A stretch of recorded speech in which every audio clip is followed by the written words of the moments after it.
মাজিদ।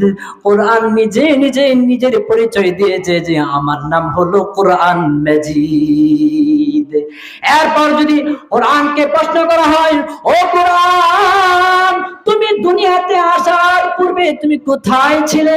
তো কোরআন নিজে নিজে জবাব দেয় যে ফি লাউহিম মাহফুজ। এই কোরআন নিজে নিজে জবাব দেয় যে কোরআন লাউহে মাহফুজে ছিল। তারপর যখন আবার কোরআনকে প্রশ্ন করা হয়, ও কোরআন, তুমি কার পক্ষ থেকে এসেছো? তো এই কোরআনকে যখন এই প্রশ্ন করা হয়, কোরআন তার নিজের জবাব নিজেই দিয়ে দেয়, তানজিলুম মির রাব্বিল আলামিন। আল্লাহু আকবার। তাহলে আল্লাহ পাক